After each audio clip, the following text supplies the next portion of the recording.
Coming up next on UK Student News Network Live at 4.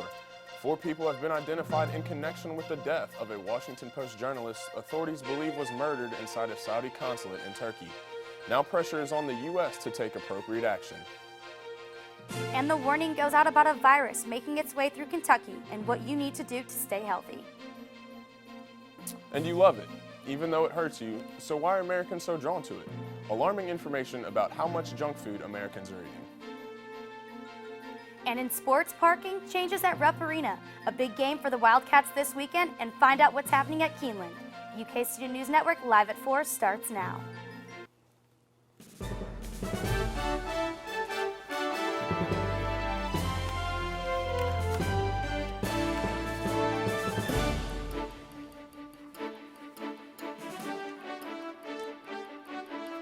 Hello, I'm Philip Hawkins. Thank you for joining us. And I'm Taylor Caponegro. We begin tonight with new developments in the disappearance of the journalist authorities say was murdered in Turkey. More details are emerging about what happened to Washington Post journalist Jamal Khashoggi. His body was found inside the Saudi consulate in Turkey. We are learning he died as a result of an interrogation gone wrong. John Lawrence has more on the story. Still no sign of Jamal Khashoggi. Turkish officials say the Saudi columnist was murdered by a Saudi group sometime after he entered the Saudi consulate on October 2nd. Still no sign of Jamal Khashoggi. Turkish officials say the Saudi columnist was murdered by a Saudi group sometime after he entered the Saudi consulate on October 2nd. The Saudis deny any responsibility. The Saudis are probably telling anyone that'll listen, we're not culpable. If you act against us, we'll take action, because they know there's such strength in numbers. If in fact the Saudis lured him into that consulate, murdered him, cut up his body, and disposed of it, there was going to be a very strong congressional response. President Trump, appearing on CBS's 60 Minutes, gave fair warning to Saudi Arabia. We would be very upset and angry if that were the case. As of this moment, they deny it, and they deny it vehemently. Could it be them? Yes. We're going to get to the bottom of it, and there will be severe punishment. Some want action taken against Saudi Arabia. So I think one of the strong things that we could do is not only stop military sales, not only put sanctions on Saudi Arabia, but most importantly, get out of this terrible, terrible war in Yemen led by the Saudis. There's also talk that Treasury Secretary Steven Mnuchin should boycott an upcoming investment conference in Saudi Arabia scheduled for later this month. I'm John Lawrence reporting. The Saudis are preparing a report acknowledging the death of Khashoggi. The Saudi consul's residence is currently being searched by Turkish investigators. Saudi Arabia officials are allowing Turkish authorities to search the consulate.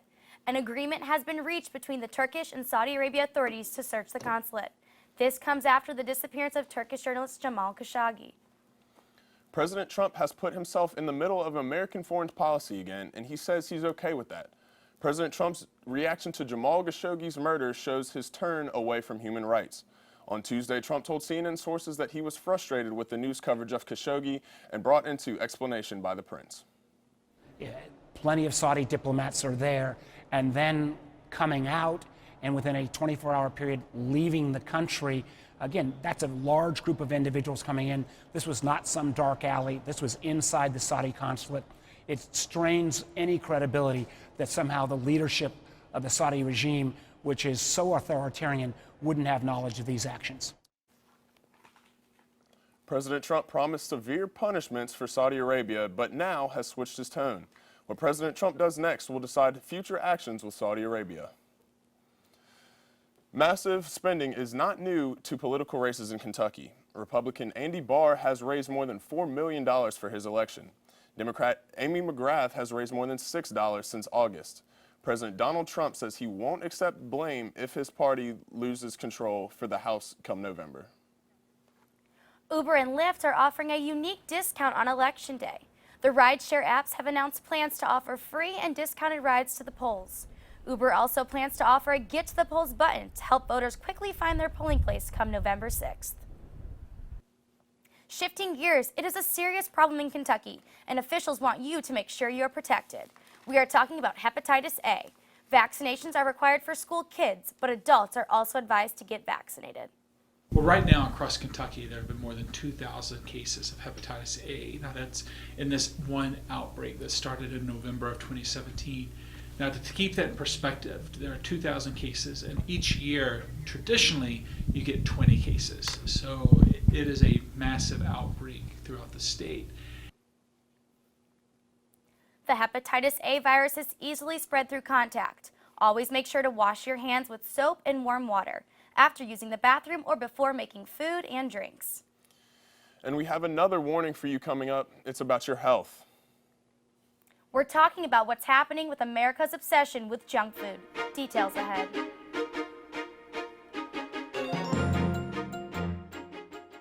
Less than a week after taking over, former Rep. Mary Bono, the interim president of USA Gymnastics, has resigned. This follows backlash from an anti-Nike tweet from Bono. She tweeted a photo of her blacking out the Nike logo on her golf cleats. When you're on the go and hungry, fast food is always a quick fix. You're not alone. Almost 85 million Americans eat fast food each day. I talked to a local dietitian who has some health tips for a healthier lifestyle. Take a look. We're all guilty of it. It's quick and easy, but we know it's not good for us. Fast food is a growing part of our culture. According to a recent study done by the CDC, about 37% of Americans eat fast food per day. That's roughly 85 million people. Registered dietitian Hope Frazier says we can feel the lasting effect fast food has on us. When you eat fried fast food, you might notice that you feel a little sluggish or lazy, like you don't want to get much done. And that's because the fast food decreases your efficiency. The high fat in the food slows down your body's process. With a busy lifestyle, it's easy to settle for fast food. The same CDC study shows as people get older, the less fast food they eat. Specifically, 45% of college-aged people say they eat fast food every day. Hope says fast food can not only impact our physical health, but our mental as well. One of my favorite quotes is, people don't know how well their bodies are supposed to feel because we fill it with all this junk. And so it's affecting students and everybody's mental and emotional health that they're not getting these nutrients. With people still eating fast food, it looks like nothing will stop these chains from growing. When it comes to fast food, Americans are loving it. In the U.S. alone, almost 40% of adults are considered obese. With these tips from Hope, you'll be able to live a healthier lifestyle. The University of Kentucky will host the Southeastern Conference Academic Leadership Development Program Workshop, October 15th through 17th. Branson Leet has more. The SEC ALDP works to identify and develop academic leaders for roles at SEC institutions and elsewhere. A primary method of accomplishing this goal are the biannual workshops, in which one is happening right here. The three-day event will be held at the Gatton Student Center. UK President, SEC Vice President Eli Capilouto will be in attendance to give the opening welcome and remarks before discussion begin. These constructive discussions cover a wide range of subjects from campus safety to diversity. Events such as these allow the SEC to develop and choose the leaders of the future. Branson Leet, UK Student News Network. The SEC ALDP works to identify and develop academic leaders for roles at SEC institutions and elsewhere.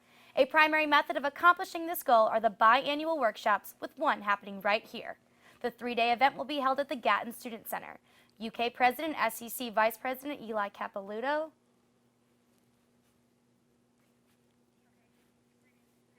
This will be the first workshop UK has hosted since October 2011. Do you choose to get your flu shot each year? In this polio-like disease affecting almost half of the U.S., Tessa Howard is in the studio live with more. Tessa? It's officially flu season in Bluegrass. As of 2018, nearly 200 deaths have been flu-related. But what can you do if you're pregnant? Kim Hutcherson has the story. The flu vaccine reduces a pregnant woman's risk of hospitalization due to influenza by an average of 40%, according to the Centers for Disease Control and Prevention. The CDC analyzed data from more than 2 million pregnant women over 6 flu seasons and found that a flu shot significantly reduces a pregnant woman's chance of hospitalization for a flu-related illness. Among the key findings, more than 80% of pregnancies overlap with flu season.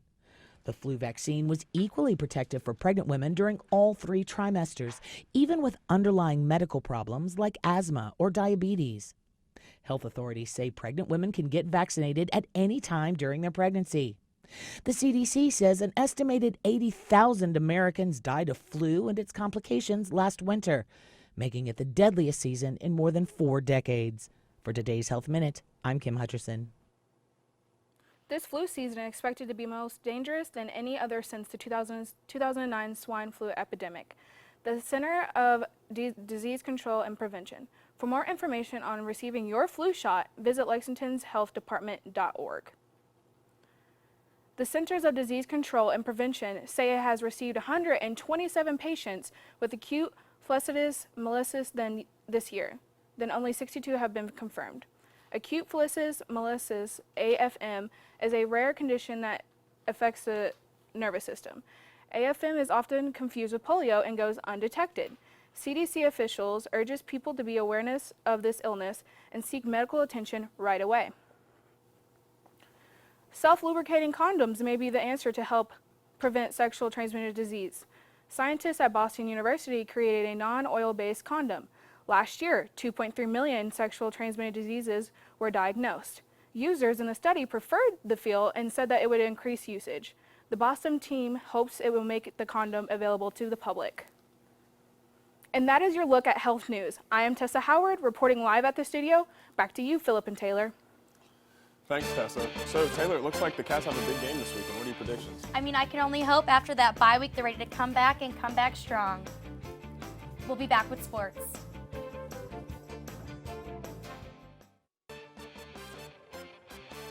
So, it looks like there's going to be a busy week for sports in Lexington this week. What's going on, Taylor? There's a lot going on, but I'm most excited about Keeneland this weekend. They're having a big event on Friday for everyone, you know, UK fans and whatnot, but it's going to be really fun and really exciting, and hopefully everyone can show out. A Lexington high school team prepares for another season, hoping to be as successful as the last. Bryan Station bowling team has made it to state every year. Head coach Dante Land says she's had prior coaching experience. I've been coaching for about 18 years prior to, and then I started, when this became a high school sport, I started coaching Bryan Station, and this is the 8th year of coaching the team. Bryan Station bowling practices at Malibu Jacks on Mondays 6 to 8 and at Galaxy Lanes in Richmond on Wednesdays. Parking in Lexington just got more challenging, and I'm not talking about campus parking. I was able to get the inside scoop on how construction is affecting parking at Rupp Arena. And if you thought parking at Rupp Arena was already hectic, this fall be prepared for a lot of changes on access to the building for basketball games.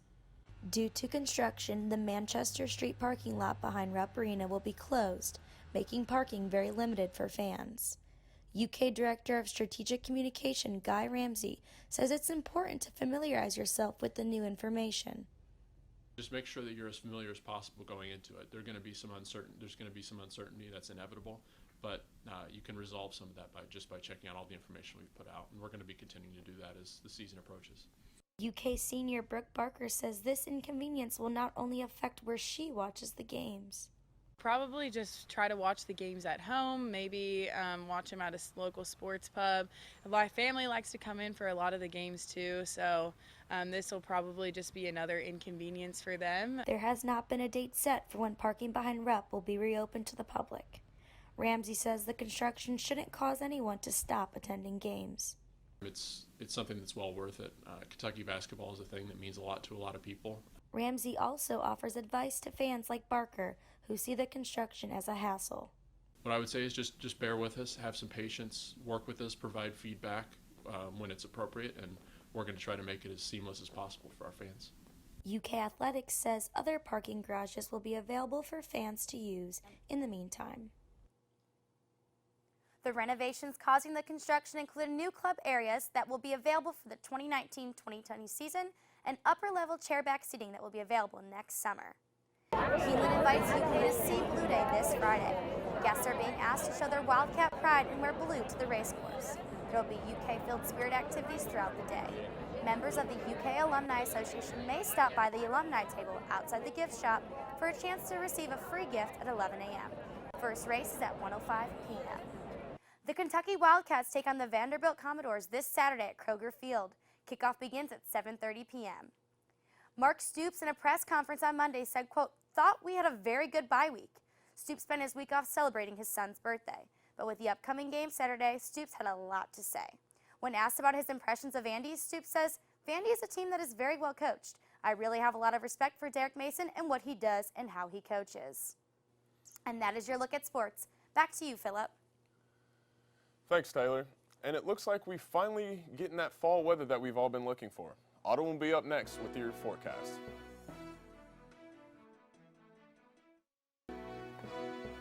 Autumn Jones joins us now with weather. Before we get to your forecast, though, you have an update on what's happening in Florida post Hurricane Michael? With Hurricane Michael finally over, people are returning to their homes to see what's left. Hurricane Michael has killed at least 32 people across Florida, Georgia, North Carolina, and Virginia. 15 of those have confirmed deaths were in Bay County when the storm had made landfall. They are still struggling to get power and cell service. If there is a bright spot in this, it is that weather has been cooperating.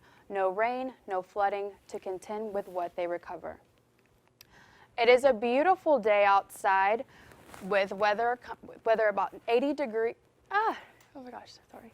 It's a beautiful day outside with a mix of sun and clouds. Today we have a high of 63, a low of 39, and it is mostly sunny. And then tonight we're going to have clear skies with a low of 35 and winds about 14 miles per hour. Tomorrow we're looking at a high of 59, a low of 33, and it's going to be sunny. And Friday we're looking at a high of 59, low of 39, and we're going to have some showers. Carrying on to Saturday, the rain is going to be ending with a high of 53, a low of 47.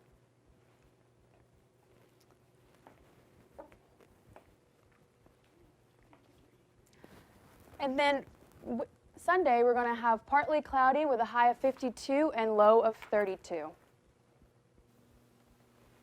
So it looks like that fall weather is finally here. Yeah, absolutely. Except for the rain, not looking forward to that. I got Keeneland Friday. Or the snow. Finally my season. Keep putting it When off. we come back, for the first time in history, a woman is in power.